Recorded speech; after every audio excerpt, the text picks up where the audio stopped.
Hey everyone, it's patch 3.22 Ancestor, and I want to talk about Impending Doom. This is a build that I've done quite a bit of Leaguestart testing on so far the past few days, and I've absolutely fallen in love with it. It just feels really nice to clear on it, and it's just one of those builds that I just wish I played earlier. If I were to describe to you this build in the easiest way possible, I would just say it's just Bane but better. It can hit the whole screen really, really easily. It can scale substantially better than Bane, and it's just tankier than Bane. I absolutely love this because it's just a really easy one-button playstyle that doesn't really take much effort to do. And there aren't really many other buttons you have to press. For me, I have pretty weak wrists, so finding a build like this that doesn't really take much effort is an absolute gem to me. The other things I really like about this build is that it's really, really easy to scale, and there's a pretty smooth progression curve to it. There's quite a lot of small upgrades you can make here and there. And the nice thing about this is it never really stops scaling. If you want to play a build that you can play all the way from day one of the season, all the way until the last day of the season and still have things to buy for it, this is the build for you.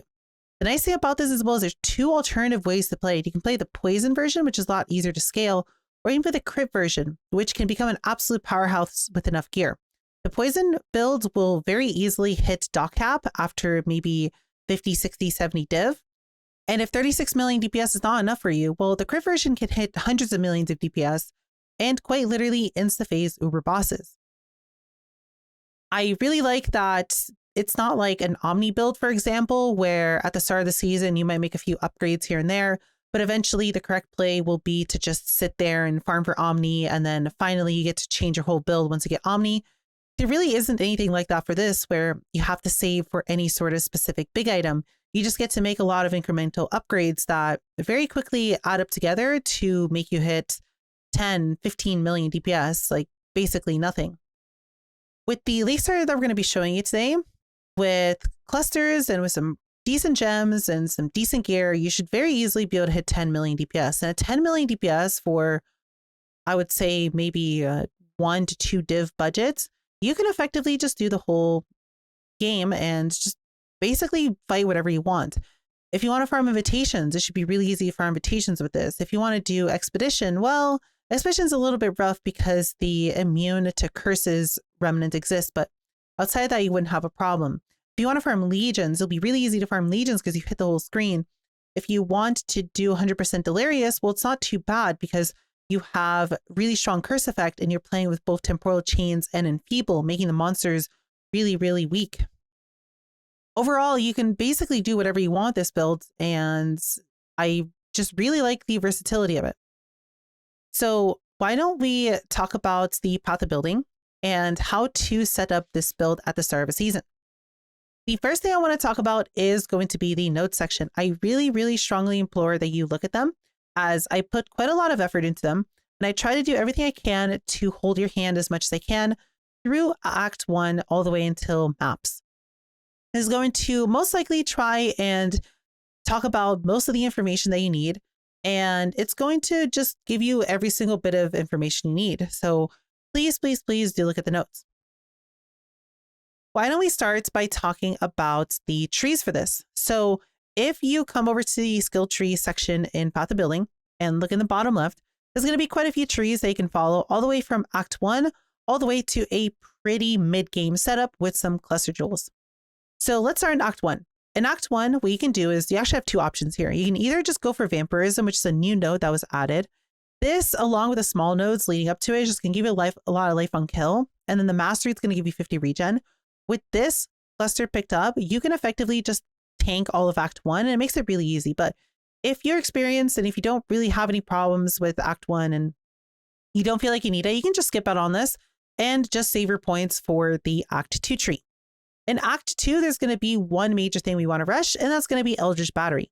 Now, if you've never leveled with Eldritch Battery, you do need to have a little bit of ES for this, and that's why we're picking up Deep Wisdom to give us a little bit of flat ES, as well as all the intelligence that we're going to be picking up from all the pathing nodes. You're going to have a decent ES pool, but I would still recommend to at least pick up 1 or 2 ES items while you're leveling. Maybe a pair of gloves or a pair of boots, just something. You need maybe around 150 ES. And with 150 ES, you should have a pretty comfortable time and not have to worry about mana. The nice thing about Eldritch Battery is it protects your mana with your ES, And because of that, the recharge is always active, which means you have insanely high mana regen. And this should completely take care of any sort of problem you have while leveling. The other nice thing is we can also pick up Heart and Soul, and this should give you a little bit of health to make Act 1 a little bit easier. Next, after all of this, we will be going and picking up Atrophy. Now, if you are not familiar with the Chaos Stop build, unfortunately, the top right section of the tree is just not very good. There really isn't much here in terms of damage, and none of it will really help us because it just either applies to spells or they're just all so far apart that it's really hard to just build up a lot of damage early on. That's going to be okay because the skills we're going to be using to level are going to make everything easy. Moving on to Act 3. This is where we are going to go over here and pick up Fatal Toxins and Depth Perception. We'll talk about the leveling skills later, but what we're going to be doing is playing Rolling Magma into Poison's Concoction. Poison's Concoction is just the absolute best option until we can fully swap over to Impending Doom.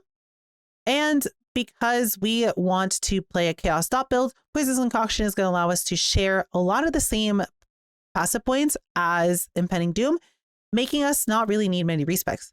We're going to pick up Fatal Toxins and Depth Perception. Depth Perception is needed because we're going to play an attack, and we're going to need the accuracy of that in the mastery, and then we should be accuracy capped the whole way through. And Fatal Toxins is going to give us some poison chance, which is going to make Poison's Concoction do more damage, and then we're going to want the mastery for poisons you inflict deal damage 20% faster, just to make their full duration go by quicker. In Act 4, we're going to be pathing through the middle of the shadow area, picking up some life, and pathing towards the other chaos damage nodes. Then Act 5, we're going to be picking up a little bit more generic damage, some more life, and getting ready for the Impending Doom swap.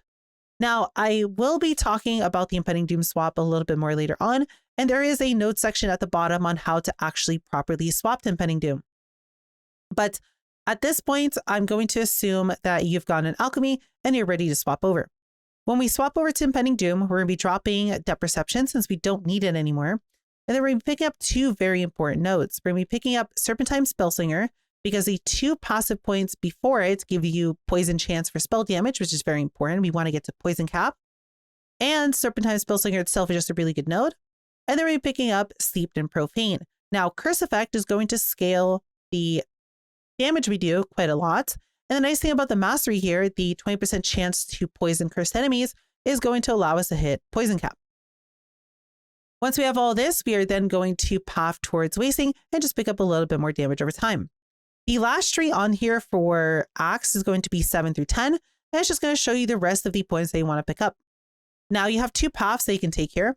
One, you can either choose to pick up Spell Suppression first by getting Invenerate, Intuition, Resourcefulness, and Instinct, and this will actually make you be at 100% Spell Suppression chance, and you'll have a really comfy time walking into maps. The elemental damage that you'll be taking shouldn't really be too much of a problem.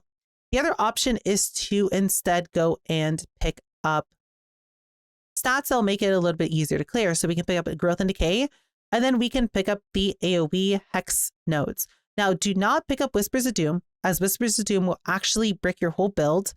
This is simply here just to showcase what you could do during the swap, and it's actually talked a little about during the swap itself. So make sure you don't actually pick it up without having either a Vixens or a Mark of Submission, or without reading the notes section.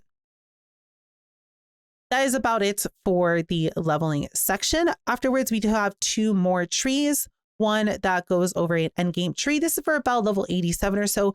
That's going to show you what a pre-cluster setup might look like. And then lastly, we'll have a tree for cluster jewels and a more fleshed out version of the build. Next, I want to talk about the skills that we're going to be using to level and all these swaps we have to make. So first off, in Acts 1 through 3, we're going to be playing Rolling Magma.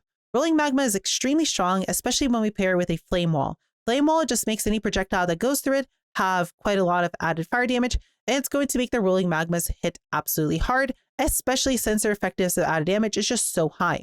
When we pair this with an Elemental Proliferation, it's going to make the ignites that it applies absolutely massive, and they're going to spread, which means that as soon as Rolling Magma ignites a single monster, it's just going to kill the whole pack, making it very comfortable.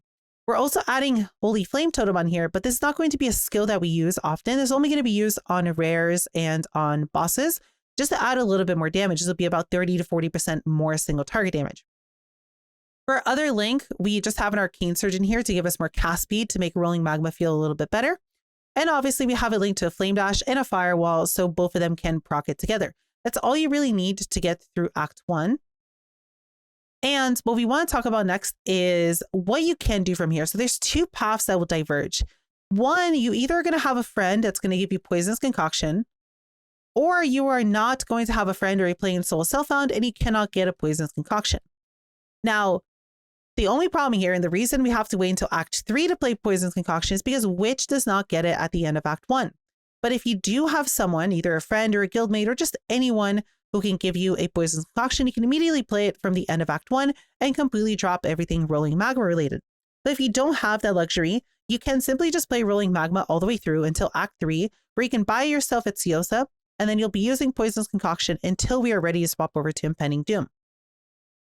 For the setup for Poisonous Concoction is pretty bog standard.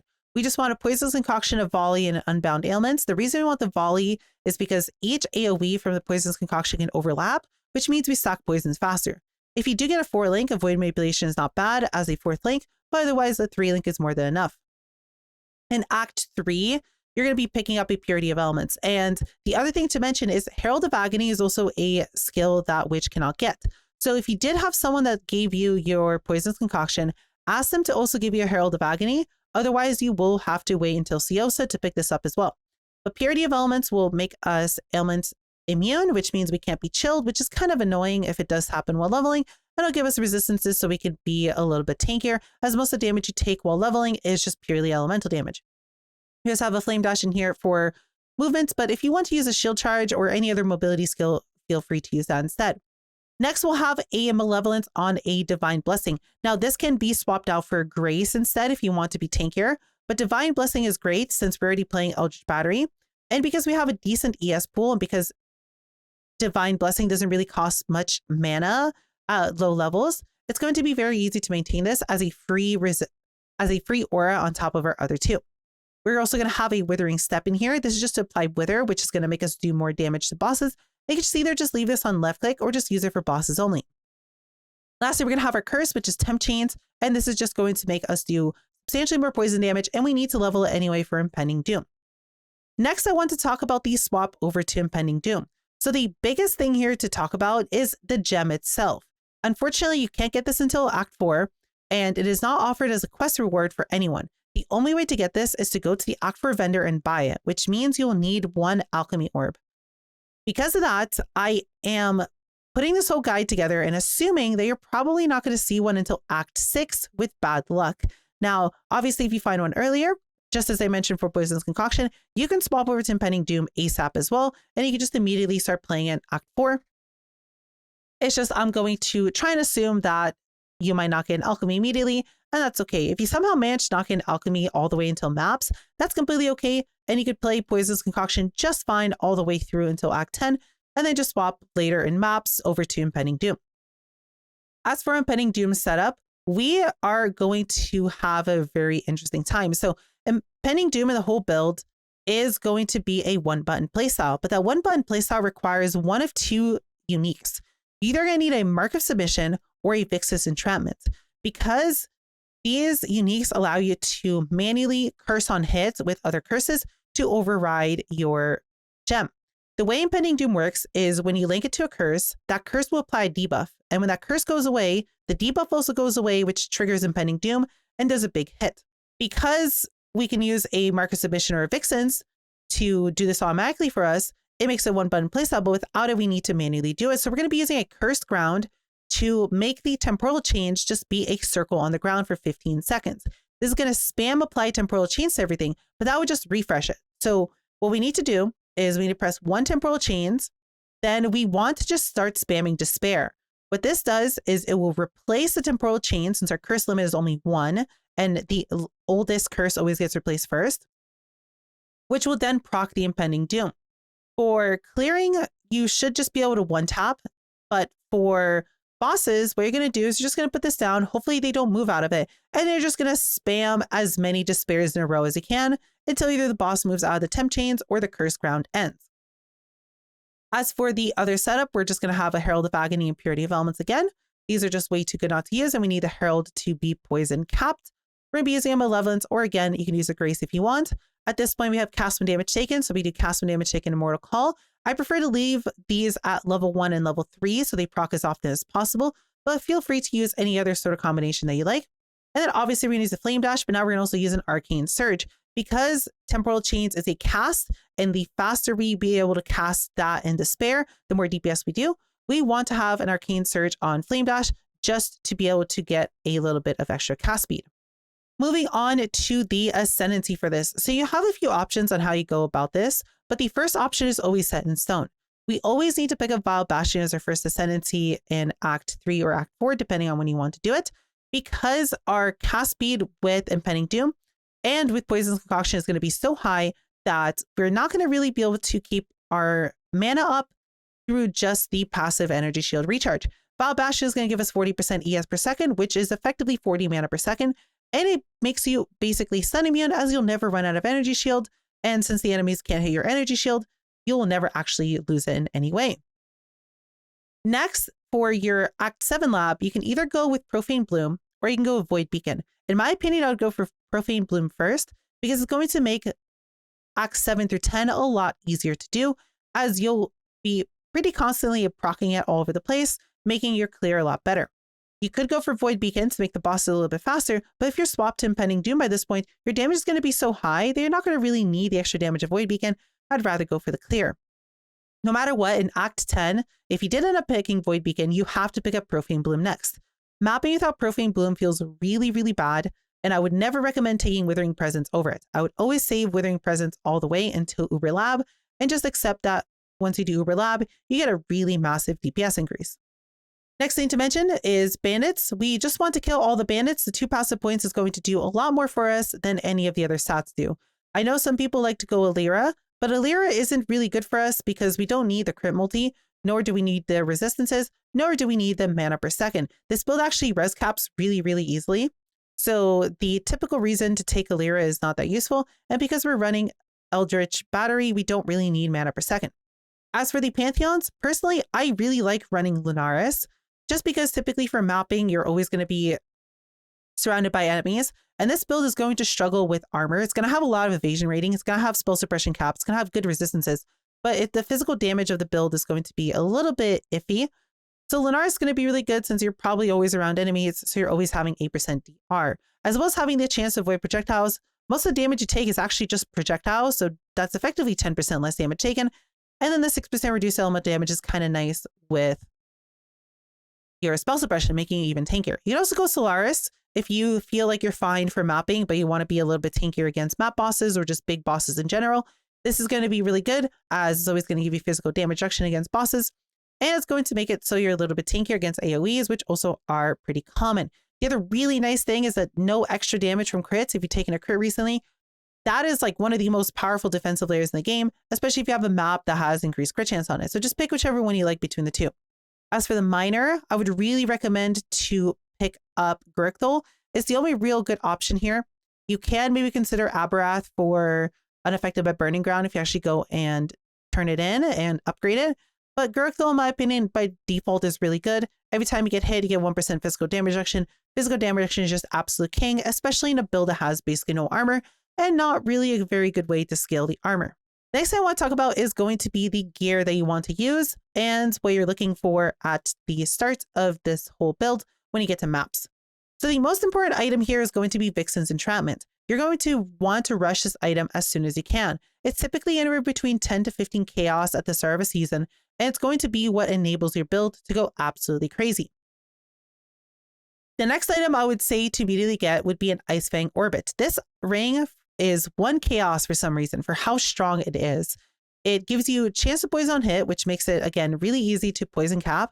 And it gives you 50% increased damage with poison. Now, this, once you get clusters and once you get more generic sources, it's not going to be really that strong.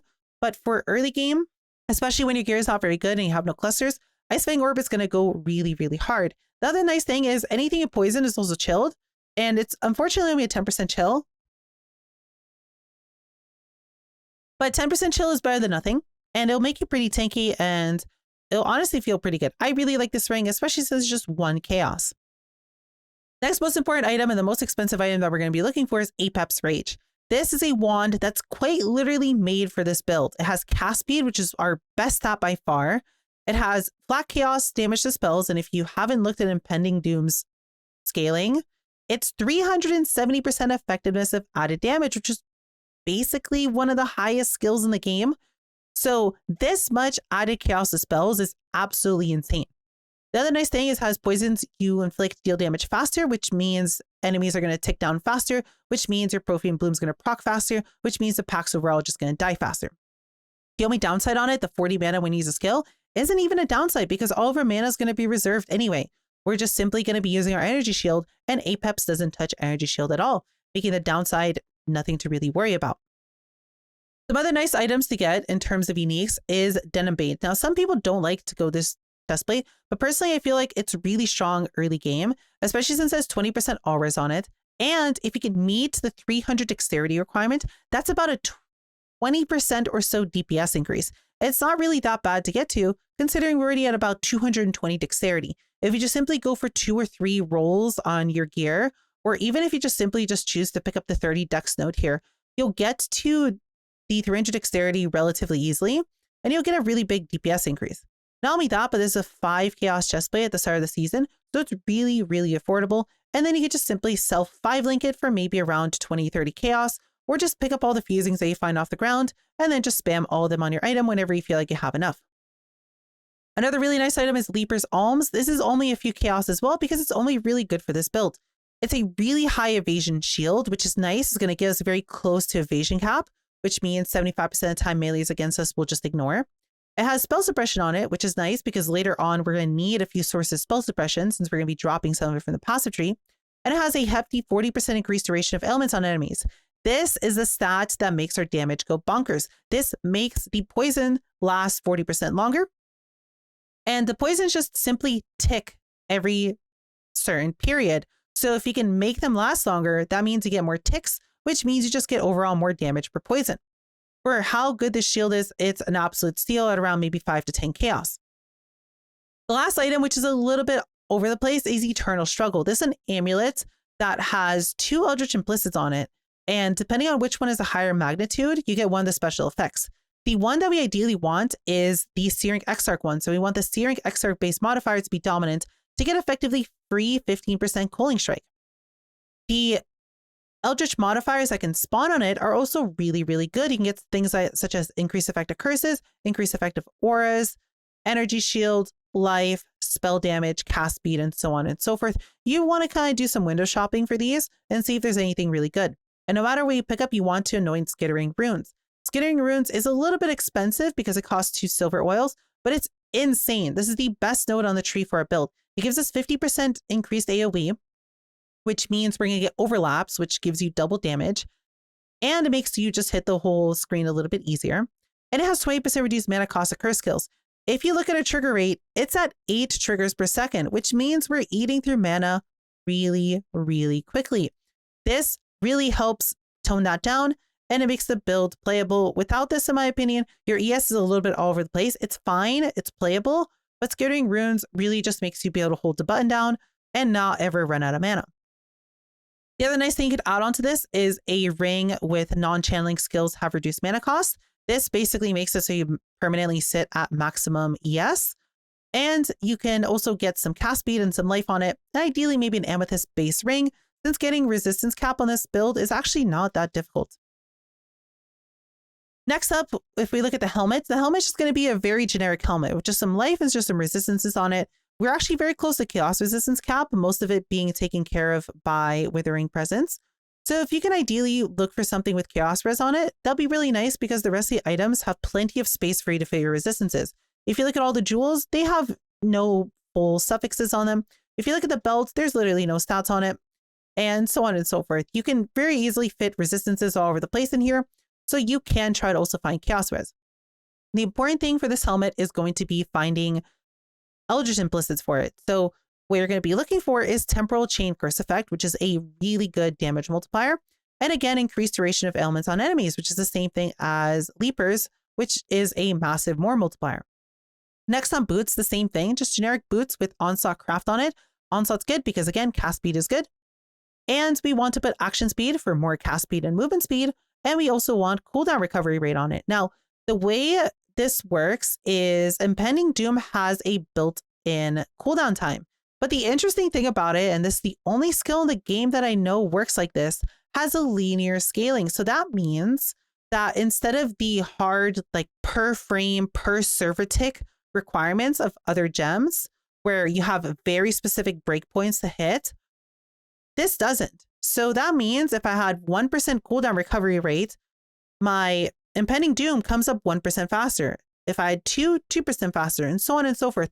There are no hard breakpoints. For example, in other trigger builds, you might need specifically 9% cooldown recovery rate to see any meaningful return out of the stat. And this is not true. Every 1% is effectively 1% more damage. So we're going to be looking for the best roll you can get on your boots. And the same thing goes for a belt. On our belt, we're just going to want life, and then we're just going to want to craft cooldown recovery rate on here to then get effectively 12% more damage. Now, this is not immediate damage, right? This is going to make you be able to trigger faster, but if you do not have enough cast speed to keep up with the trigger rate, it's not going to do anything. So you do want to add more cast speed into your build. You could consider finding this on jewels and see if you need more cast speed. The easiest way to do this is simply just get anything with cast speed and see, does the cast speed stat actually increase your damage? If it doesn't, then you have enough cast speed for your current trigger rate. If it does, then that clearly means you need more cast speed. But for our belts, we just want to put the craft in there.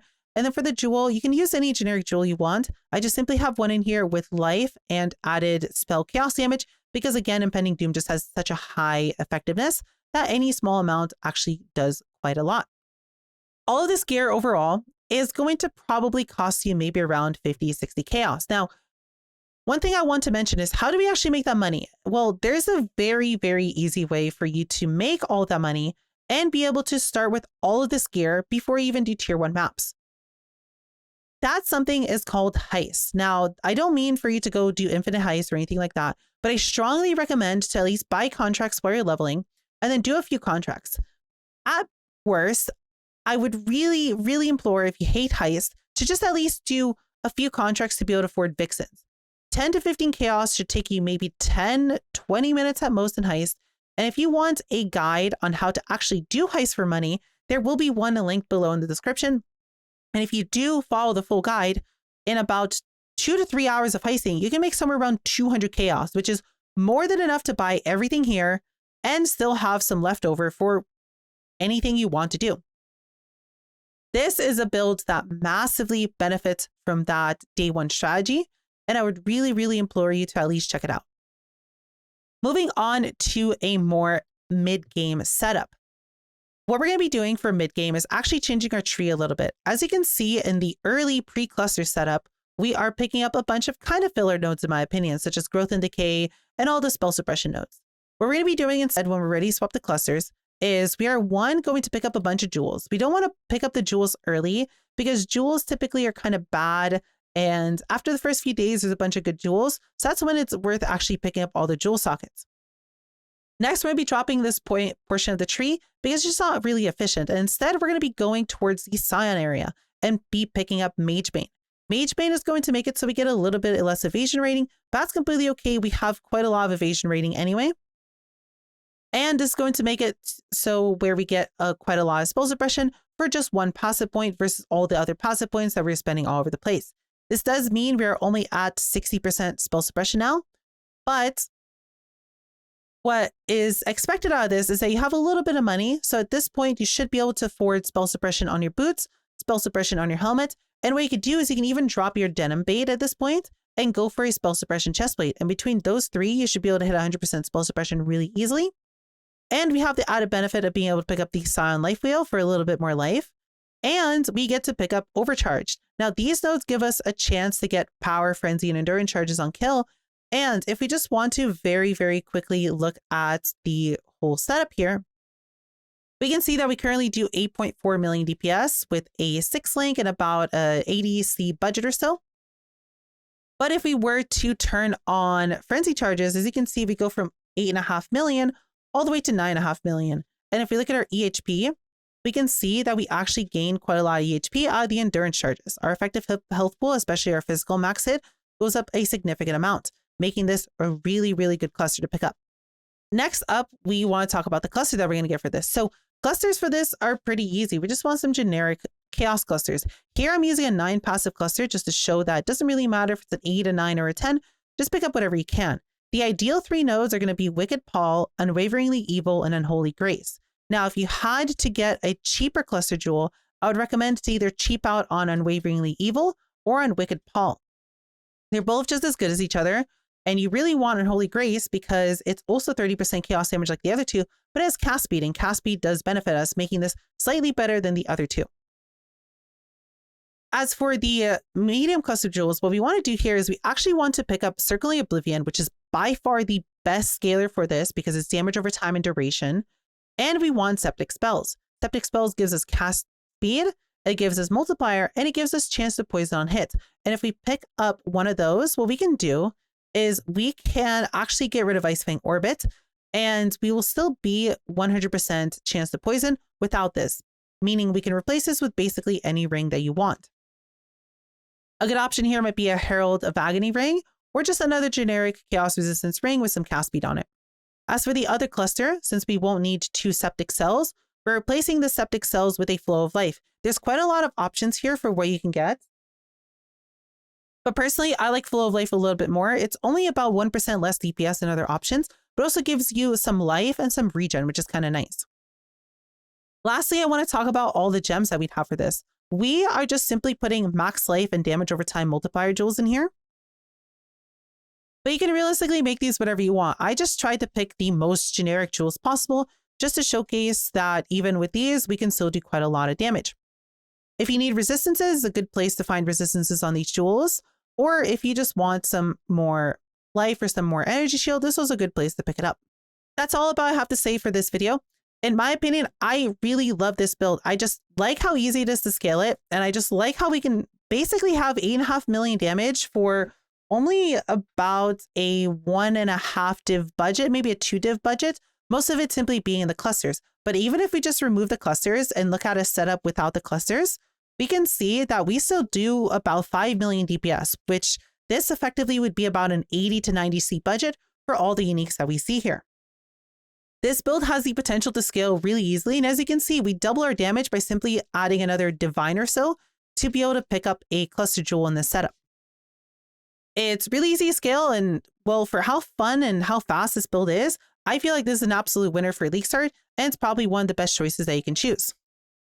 As we get closer to Leaguestart, and as we start getting into the next season, I'll be doing some more videos on this build. Again, since this is going to be my Leaguestarter, I plan to put quite a lot of time and quite a lot of budget into this. So we will have some follow-up videos on how to bring this build to an even further level. I want to do a video on a mid and end game setup for this, and I want to show people how to take this path of building that'll make you do about 8 million DPS and get to dot cap and eventually put a mage blood and eventually get mirror tier gears and so on and so forth. It should be really fun to scale this build and play with everyone else, and I hope you guys enjoy it. I hope I was able to sell you on trying out the build and playing Impending Doom with me for the season. That's all I really have to say for this. If you have any questions, please feel free to leave them below in the comments, or feel free to come by my Twitch. I stream every single day, and I'll be more than happy to answer your questions on there, or I'll just be more than happy if you choose to join us on Twitch. Otherwise, I hope you have a wonderful rest of your day, and I'll see you guys in the next video.